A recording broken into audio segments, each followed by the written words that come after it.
آج ایک سنت کے حوالے سے گفتگو کروں گا۔ اللہ تعالی ہمیں اس سنت کو بھی اپنانے کی توفیق عطا فرمائے۔ مغرب کے لوگوں نے بھی اس سنت کو ادا کیا، حالانکہ وہ کافر، لیکن ان کو بھی اس کا بڑا اچھا رسپانس ملا۔ تو مسلمان جو اپنے پیارے حبیب صلی اللہ علیہ وسلم کی سنت پر عمل کرے گا تو اس کا عالم کیا ہوگا۔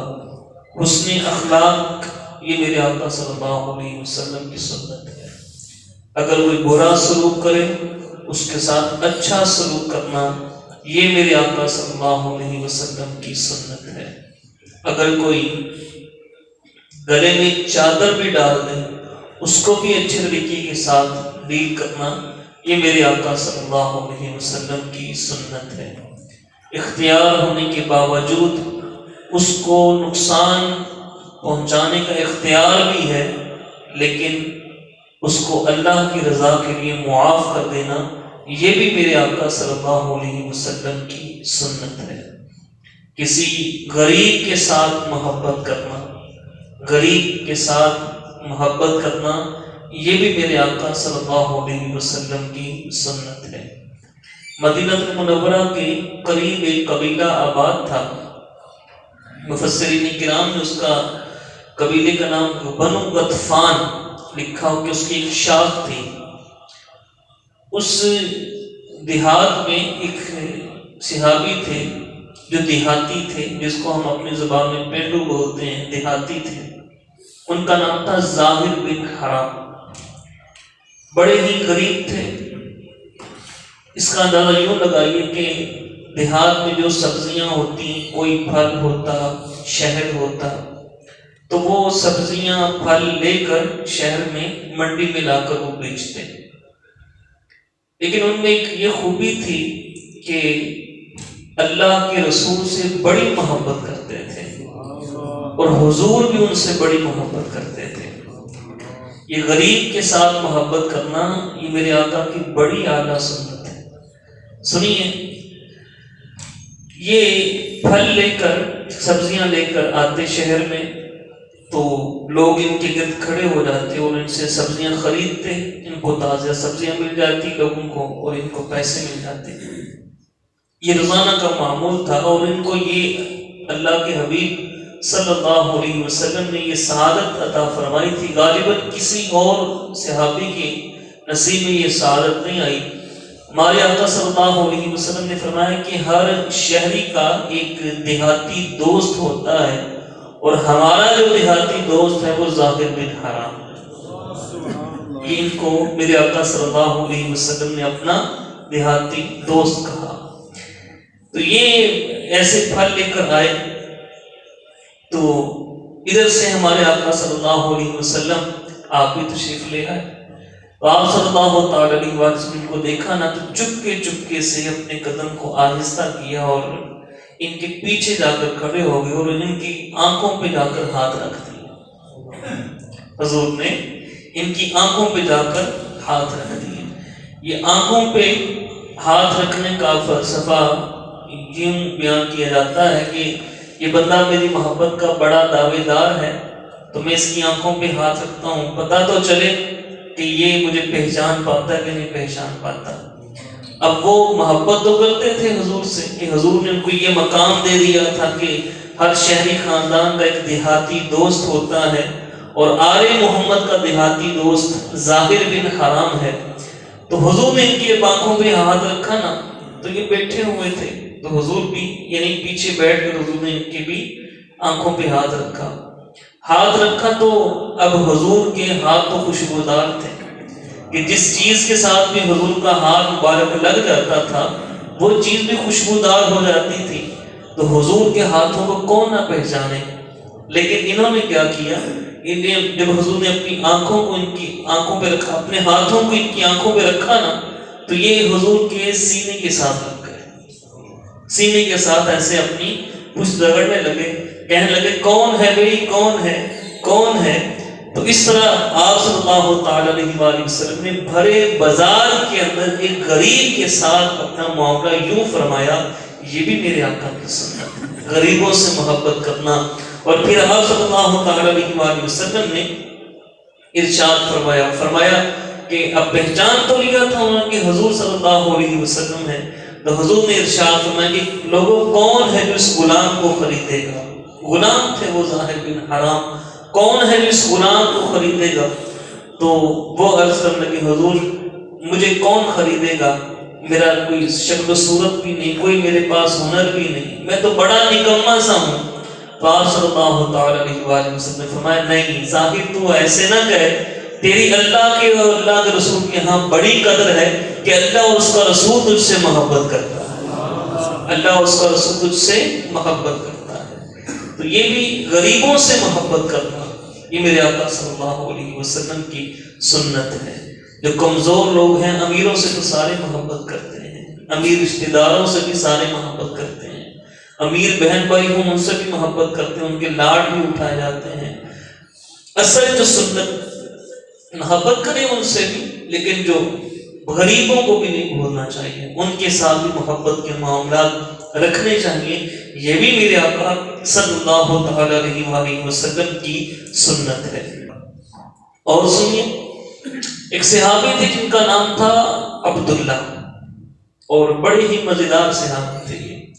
مزے کے کیسے تھے یہ کہ احادیث میں آتا ہے کہ جب بھی آپ صلی اللہ علیہ وسلم کوئی غضب میں ہوتے یا ناراض ہوتے نا یا پریشان ہوتے تو صحابہ ان کو ڈھونڈتے، عبداللہ جلدی آؤ جلدی آؤ۔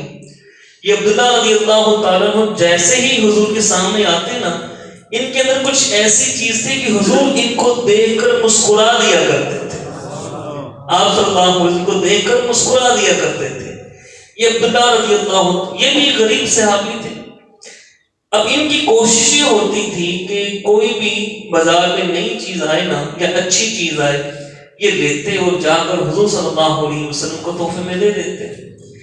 ایک دفعہ بازار میں شہد وہ آیا بکنے کے لیے، شہد بڑا اچھا تھا، تو انہوں نے شہد لیا اور اس سے کہا کہ بھئی میں تجھے پیسے دیتا ہوں، ابھی صبر کرو، یہ شہد مجھے ادھار دو۔ اس نے شہد ان کو ادھار دے دیا، انہوں نے شہد لیا اور حضور کی بارگاہ میں پہنچ گئے، آقا یہ میں نے شہد لیا ہے اور آپ کو میں تحفے میں دے رہا ہوں، آپ کو میں تحفے میں دے رہا ہوں۔ آپ صلی اللہ علیہ وسلم نے وصول کیا، اب یہ اٹھ کے چلے گئے۔ تھوڑی دیر کے بعد اب جس نے شہد بیچا تھا نا وہ ان کے پیچھے پیچھے بھی پیسے دو شہد کے، اب ان کی جیب میں پیسے نہیں تھے، وہ پیچھے پیچھے ہی آگے آگے، خیر اسے میں دیتا ہوں چلو میرے ساتھ مسجد نبوی شریف میں چلے گئے۔ مسجد میں حضور صلی اللہ علیہ وسلم کی خدمت میں حاضر ہوئے، عرض کیا آقا وہ جو شہد میں نے آپ کو تحفے میں دیا ہے نا اس کے پیسے بھی دے دیں، اس کے پیسے بھی دے دیں، اس کی رقم بھی دے دیں۔ حضور صلی اللہ علیہ وسلم نے فرمایا اولم تہدینی الیہ، کیا تو نے وہ ہمیں ہدیہ نہیں کیا تھا، تحفے میں نہیں دیا تھا؟ آقا ہدیہ تو دیا تھا، اچھا شہد آیا تھا، میں نے کہا آپ ہی استعمال کرو، لیکن پیسے لیے کیا کروں؟ تو آپ صلی اللہ علیہ وسلم نے ان کو پیسے بھی دیے، رقم بھی دی اور وہ خوش بھی ہوئے۔ میرے آقا صلی اللہ علیہ وسلم کا یہ حسن اخلاق تھا کہ گناہگار بھی ہوتا، یہ دیکھیں گناہگار بھی ہوتا، اس سے بھی حضور محبت سے پیش آتے، اس کے ساتھ بھی حضور محبت فرماتے۔ آج اگر ہم نمازی بن گئے، وہ 5 وقت کی نماز نصیب ہو گئی، تو بے نمازیوں کو بھی حقیر نہیں جاننا چاہیے۔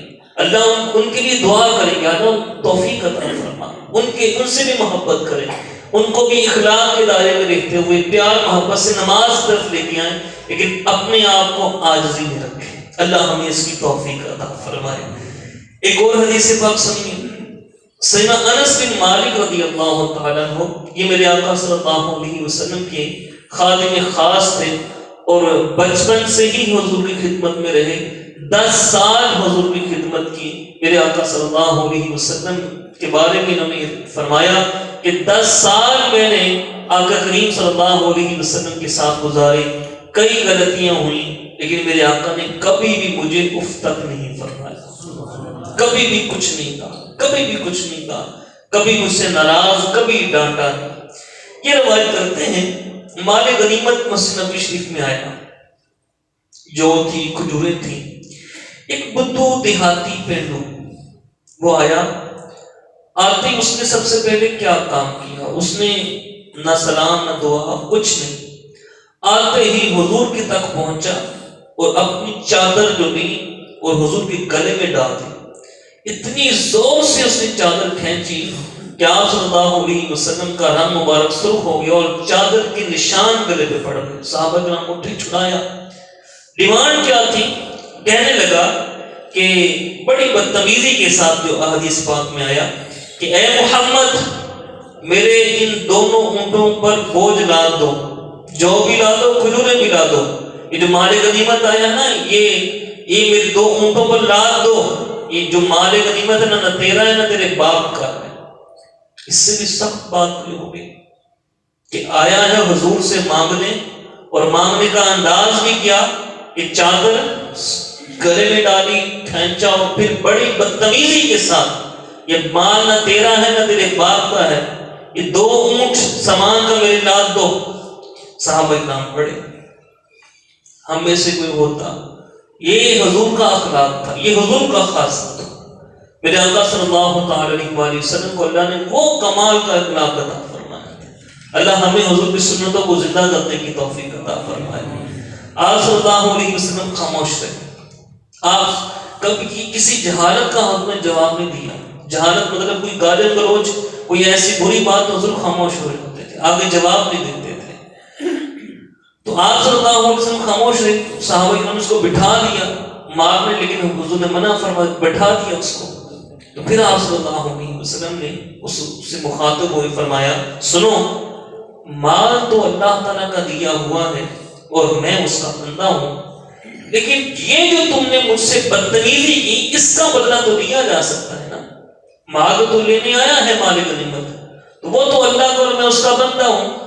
لیکن جو تم نے بدتمیزی میرے ساتھ کی ہے کہ یہ چادر کھینچی, اس کا بدلہ تو لیا جا سکتا ہے نا. اب وہ بدھو تھا لیکن حضور کے مزاج کو جانتا تھا. وہ آگے بڑھا, کہنے لگا نہیں, آپ مجھ سے بدلہ نہیں لیں گے. فرمایا کیوں؟ میں بدلہ کیوں نہیں لوں گا؟ اس نے آگے سے یہ کہا, اس لیے لا تکافی السیئات سیئاتا, کہ آپ برائی کا بدلہ برائی سے نہیں دیتے. آپ برائی کا بدلہ برائی سے نہیں دیتے. حضور مسکرا, حضور مسکرا پڑے. آپ صلی اللہ تعالی علیہ وسلم نے فرمایا, عمر اس کو ایک اونٹ کھجور کا دو اور ایک اونٹ اس کو جو کا بھر کے دو, ایک اونٹ اس کو جو کا بھر کے دو. اس طرح میرے آقا صلی اللہ تعالی علیہ وسلم کے ساتھ جو کوئی برائی کا معاملہ بھی کرتا تو حضور اس کے ساتھ اچھائی کا معاملہ کرتے. اللہ ہمیں یہ سنتیں بھی ادا کرنے کی توفیق عطا فرمائے. یہ بھی سنت ہے نا, یہ بھی کیا ہے, بولیے, سنت ہے. یہ بھی سنت ہے. اللہ ہم سب کو اس کی توفیق عطا فرمائے. قرآن پاک میں اللہ تعالیٰ نے ارشاد فرمایا, خذ العفو, معافی کو لازمی پکڑو. آج ہم ہلکی سی رنجش کے اوپر اپنے بہن بھائیوں سے دور جا بیٹھے ہیں جو بہت قریبی تھے. صرف ایک انا پر, ایک انا لے کے ہم کو بیٹھی ہوئی ہے, اور اس انا کے بدلے میں ہم اپنے بھائیوں سے دور بیٹھے, بہنوں سے دور بیٹھے, رشتہ داروں سے دور بیٹھے. میرے بھائیوں, اس انا کو چھوڑیے. ہمارے آقا صلی اللہ تعالی علیہ وسلم نے ارشاد فرمایا, صرف من کا تعلق, جو تجھ سے تعلق توڑے تو اس کے ساتھ تعلق جوڑ. کیا فرمایا؟ جو تجھ سے تعلق توڑے اس کے ساتھ تعلق, بولیے, اس کے ساتھ تعلق جوڑو. توڑنے والے نہ بنو, جوڑنے والے بنو. ایک سینا ابو ہریرہ رضی اللہ تعالیٰ عنہ روایت کرتے ہیں کہ ایک شخص نے حضور کی بات میں عرض کی, یا رسول اللہ, میرے کچھ رشتہ دار ہیں, میں تم سے صلہ رحمی کرتا ہوں, ان سے ملتا ہوں, لیکن حضور وہ مجھ سے نہیں ملتے. میں ان سے اچھا سلوک کرتا ہوں, مجھ سے برا سلوک کرتے ہیں. وہ آگے سے برا سلوک کرتے ہیں, اچھا سلوک نہیں کرتے. میں ان سے صبر و تحمل سے پیش آتا ہوں, لیکن وہ مجھ سے جہالت سے پیش آتے ہیں. آپ صلی اللہ علیہ وسلم نے فرمایا کہ اگر تم واقعی ایسا کرتے ہو تو اللہ تعالیٰ تمہاری خود مدد فرمائے گا. اللہ تمہاری مدد فرماتا ہے. یہ میرے آقا, یہ کہ جو کوئی صلح کے لیے آگے بڑھے, اللہ تعالیٰ اس کو بلندیاں عطا فرماتا ہے. یہ جو صلح کرنے کے لیے آگے بڑھنا, یہ بندہ تھوڑا سا بھی اس وقت عاجزی کرتا ہے. کیا کرتا ہے؟ عاجزی. اور جو عاجزی کرتا ہے اللہ تعالیٰ کو وہ بندہ بڑا ہی پیارا. بڑا پیارا وہ بندہ اللہ تعالیٰ کو. حضور نے ارشاد فرمایا من تواضع للہ رفعہ اللہ، جو اللہ کے لیے عاجزی کرتا ہے اللہ اسے خود بلندیاں عطا فرماتا ہے. اونچی آواز سے کہہ دیں، اور اونچی آواز سے بولیں، اور اونچی آواز سے بولیں سبحان اللہ. کہ جو اللہ کے لیے عاجزی کرتا ہے.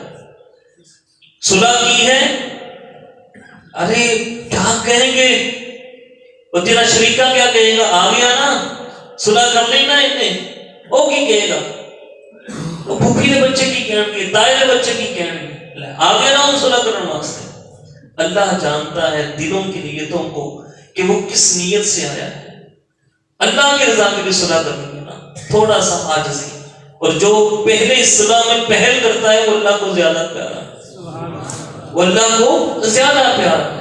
آپ صلی اللہ علیہ وسلم نے سل من کا تعلق، جو تجھ سے تعلق توڑے تو اس کے ساتھ تعلق جوڑ. اللہ ہم سب کو اس کی توفیق عطا فرمائے. میمون بن مہران یہ روایت کرتے ہیں، امام قرطبی نے اس روایت کو نقل کیا کہ میمون کے بادشاہ تھا، اس کی باندی تھی. تو بادشاہ کے ہاں کچھ مہمان آئے تو باندی جو تھی وہ کھانا لے کر آئی. جب کھانا لے کے آئے تو اس کا پاؤں تھوڑا سا پھسلا تو کھانا جو تھا وہ اس کے اوپر گر گیا. گرم گرم کھانا تھا، بادشاہ تھا، بڑا غصہ آیا. اب اس کی باندی نے قرآن پاک کی آیت کو پڑھے. اس نے کہا بادشاہ سلامت، یہ آپ اس سے ناراض نہ ہوئیے، قرآن پاک کی آیت کو سنیے، والکاظمین الغیظ، غصے کو پینے والے، غصے کو پینے والے. اس نے کہا میں نے غصہ پی لیا. پھر آگے اس نے کہا کہ والعافین عن الناس، کہ اب تو غصے کو پی لیا، مہمانوں کے سامنے تو اس نے پی لیا کہ مہمانوں کے جانے کے بعد سزا نہ دے دے. اس نے آگے بڑھا والعافین عن الناس، لوگوں کو معاف کرنے والے.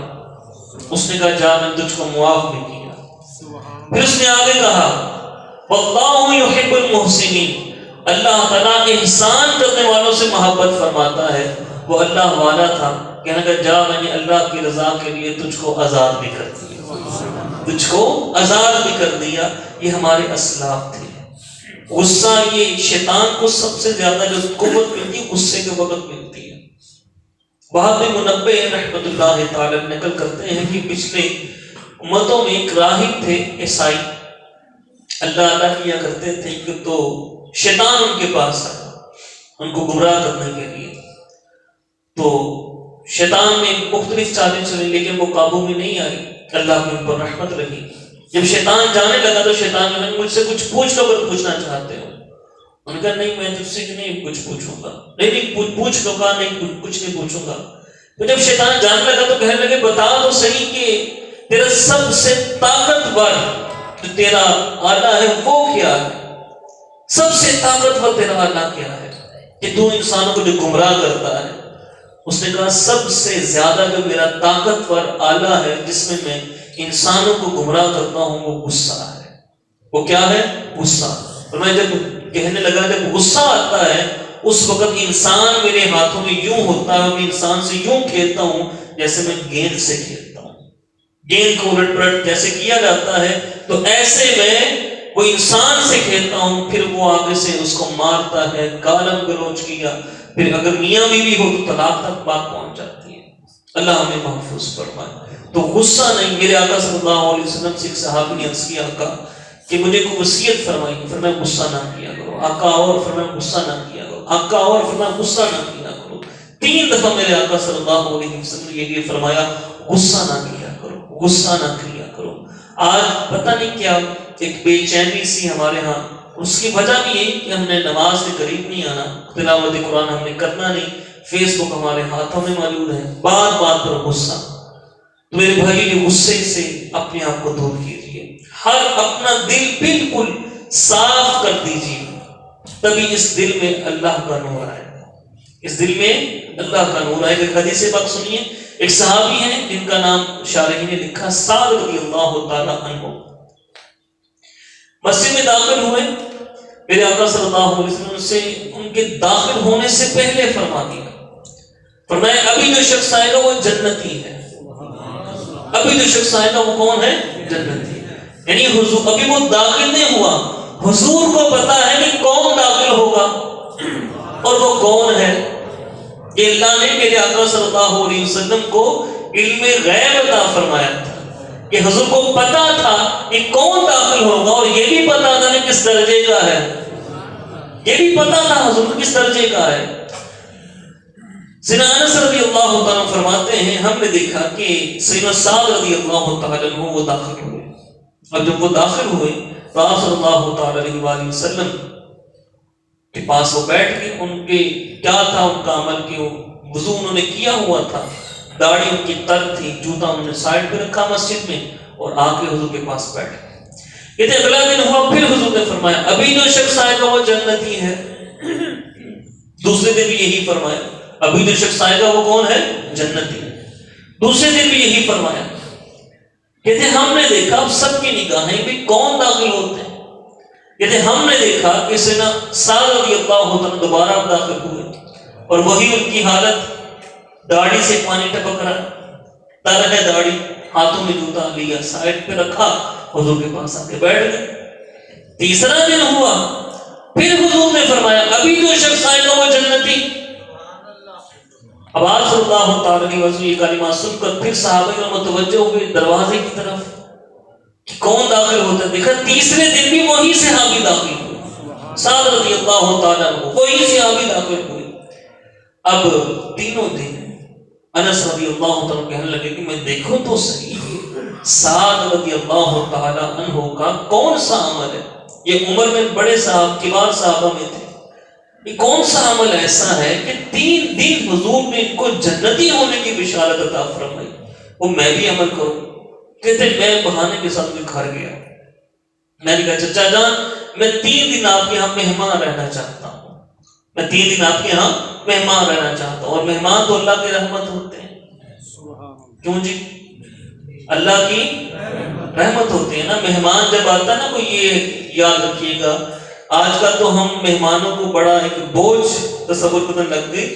اس میں کچھ ہماری اپنی بھی کہ ہم مہمانوں کو یہ کہتے ہیں کہ بھئی جب مہمان آئیں گے تو ہم نے اپنی تھوڑی سی چادر سے باہر پاؤں رکھ کر مہمان نوازی کرنی. نہیں، جو اولیاء کرام کا طریقہ ہے نا، جو سلف صالحین کا، جو شریعت کا، جو آسانی کے ساتھ مہمانوں کو دے سکو وہی دو. اخلاص کے ساتھ دو، اخلاص کے ساتھ دو.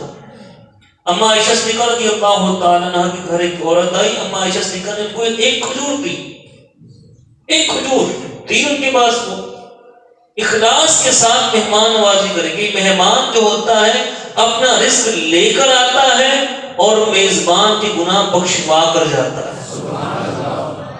اب یہ انس رضی اللہ عنہ کہنے لگے کہ میں آپ کے مہمان. فرمایا ہاں شوق سے بیٹا ہو. یہ ساتھ بڑے صحابی تھے، انس چھوٹی عمر کے تھے.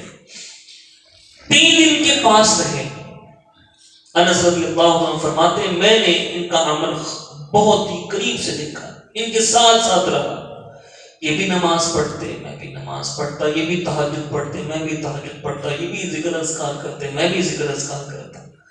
یعنی کوئی مجھے خاص عمل نظر نہیں آیا، کوئی خاص عمل نظر نہیں آیا. میں آپ نے سوچوں کہ کس عمل کے سبب یہ حضور نے ان کو 3 دن جنتی ہونے کی بشارت دی. کہتے ہیں جب میں تیسرا دن ہوا میں جانے لگا تو میں نے کہا کہ چچا جان میں جو آیا تھا میں تو وہ 3 دن جو آپ کو جنتی ہونے کی بشارت ملی میں تو وہ دیکھنے آیا تھا کہ کون سا آپ کا خاص عمل ہے. ہمارے آقا صلی اللہ تعالی علیہ وآلہ وسلم نے 3 دن آپ کو جنتی ہونے کی بشارت عطا فرمائی. تو سعد رضی اللہ تعالیٰ فرمائے بیٹا میرا تو وہی عمل ہے جو تم دیکھ رہے ہو. ہاں یہ ضرور ہے کہ جب میں رات کو سوتا ہوں میرے دل میں کسی کا بغض نہیں ہوتا. میرا دل بغض سے پاک ہے، میرا دل کینے سے پاک ہے. کسی رشتہ دار کے لیے، کسی دوست کے لیے، کسی بھی مسلمان کے لیے میرے دل میں بغض نہیں ہوتا. میرے بھائیوں یہ بغض نہ ہونے کی وجہ سے ہمارے آقا صلی اللہ تعالی علیہ وآلہ وسلم نے 3 دن ان کو جنتی ہونے کی بشارت عطا فرمائی. یہ اپنے دلوں کو ہمیں پاک کرنا چاہیے. کریں گے نہیں انشاءاللہ. ہر ایک کو معاف کر دیں، زیادتی یہ چھوڑ دیں. کتنی زندگی ہے، کیا اوقات ہے زندگی. ایکسیڈنٹ روزانہ آج کل ہو رہے ہیں، اللہ محفوظ فرمائے. روزانہ ایکسیڈنٹ ہو رہے ہیں، کوئی نہ کوئی فوت کی، کوئی نہ کوئی معاملہ. کیا زندگی ہے، کیا اوقات ہے ہماری. پانی کے اوپر بلبلا، یہ زندگی کی مثال دی جاتی ہے. میرے آقا صلی اللہ علیہ وسلم نے وہ اپنے صحابی سے فرمایا تھا، مستورد صحابی تھے، فرمایا جا سمندر پہ انگلی کو ڈبو، انگلی کو نکال، جو تری تمہاری انگلی پہ لگی ہوئی ہے یہ تمہاری دنیا کی زندگی ہے، اور سمندر کا پانی ہے تمہاری آخرت کی زندگی ہے. اور جو معاف کرتا ہے اللہ تعالیٰ کی رضا کے لیے، اپنے بھائی کو معاف کرتا ہے، اللہ تعالیٰ اس بندے کی بخشش فرما دیتا ہے. ایک حدیث پاک سنیے، اللہ اکبر. میرے آقا صلی اللہ علیہ وسلم نے فرمایا قیامت کے دن اللہ مخلوق کو جمع فرمائے گا، ایک پکارنے والا پکارے گا، اہل فضل کہاں ہیں؟ تھوڑے سے لوگ اٹھیں گے، جلدی جلدی جنت کی طرف چلیں گے. فرشتے ان سے کہیں گے کہ کیا بات ہے، تم تیزی سے جنت کی طرف جا رہے ہو؟ وہ کہیں گے ہم اہل فضل ہیں. فرشتے پوچھیں گے تمہاری کیا فضیلت ہے؟ وہ جواب دیں گے جب ہم پر ظلم کیا جاتا تھا ہم صبر کرتے تھے، ہم صبر کرتے تھے. رشتہ دار نے برا بلا کہا، جواب نے دیا، صبر کر لیا. بھائی نے برا بلا کہا، جواب نے دیا، صبر کر لیا. کسی مسلمان نے برا بلا کہا، جواب نے دیا، صبر کر لیا. ہم پر ظلم کیا جاتا تھا ہم صبر کرتے تھے. جب ہم سے برا سلوک کیا جاتا تھا ہم صرف صبر نہیں کرتے تھے، صبر کے ساتھ معاف بھی کر دیتے تھے. اور جب ہم سے جہالت کا برتاؤ کیا جاتا ہے، جہالت جیسے ہم وہ کوئی بندہ کسی کو چڑھ دوڑے، گالی دیے جا رہا ہے، یہ کری جا رہا ہے، وہ کری جا رہا ہے، جہالت کا برتاؤ، تو ہم برداشت کرتے تھے، ہم بردباری سے برداشت سے کام لیتے. اس وقت ان سے کہا جائے گا جنت میں داخل ہو جاؤ، عمل کرنے والوں کو کیا ہی اچھا بدلا ہے، کیا ہی اچھا بدلا ہے. اللہ تعالیٰ ہم سب کو صبر کی توفیق عطا فرمائے، حسن اخلاق والی سنت اس کو بھی ہمیں زندہ کرنے کی توفیق عطا فرمائے، اپنے غصے پر قابو پانے کی توفیق عطا فرمائے. اللہ اکبر. ایک اور حدیث پاک سنیے، میرے آقا صلی اللہ تعالی علیہ وآلہ وسلم نے ارشاد فرمایا، یہ جو غصے کا علاج بھی حضور نے ارشاد فرمایا نا، فرمایا کہ جب تمہیں غصہ آئے نا تو اعوذ باللہ من الشیطان الرجیم. کہ غصہ جو ہوتا ہے وہ شیطان کی طرف سے ہوتا ہے. انسان کی عقل جو ہوتی ہے وہ معاف ہو جاتی، ختم ہو، وہ پھر اس کو کہتا ہے میں اس کو بس جو مجھ سے ہو سکے میں اس کو کر دوں. فرمایا جب غصہ آئے تو اعوذ باللہ من الشیطان الرجیم یہ پڑھنا کرو. پھر ایک حدیث پاک میں آیا غصہ آئے کھڑا ہو تو بیٹھ جائے، بیٹھا ہو تو لیٹ جائے. ایک حدیث پاک میں فرمایا کہ وضو کر لے، وضو کر لے. یہ غصہ آگ سے ہے اور وضو اس کو بجھا دیتا ہے. ٹھیک ہے، اللہ ہمیں ان باتوں پر عمل کرنے کی توفیق عطا فرمائے. سنیے، کوئی بندہ جہالت سے پیش آئے نا، خاموشی اختیار کرنی چاہیے. سیدنا ابو ہریرہ رضی اللہ عنہ روایت کرتے ہیں کہ ایک یہودی آیا اور آپ صلی اللہ علیہ وسلم بھی قریب تھے، تو سرکار سیدنا صدیق اکبر رضی اللہ تعالیٰ عنہ اس کو یہودی نے وہ برا بلا کہنا شروع کر دیا. برا بلا کہنا. کون برا بلا کہہ رہا تھا؟ کون کہہ رہا تھا؟ کن کو؟ صدیق اکبر کو. کون؟ یہودی کہہ رہا تھا. کن کو؟ تو پتہ چلا صدیق اکبر کو برا کہنے والے وہ مسلمان نہیں ہوتے. صدیق اکبر کو برا بلا کہنے والے، بولیے، صدیق اکبر کو برا بلا کہنے والے مسلمان نہیں ہوتے. خیر، وہ یہودی جو تھا وہ برا بلا کہہ رہا. صدیق اکبر خاموش، اور بولا خاموش، اور بولا خاموش، اور بولا. اب صدیق اکبر نے جواب دیا. حضور وہاں سے اٹھ کے چلے گئے.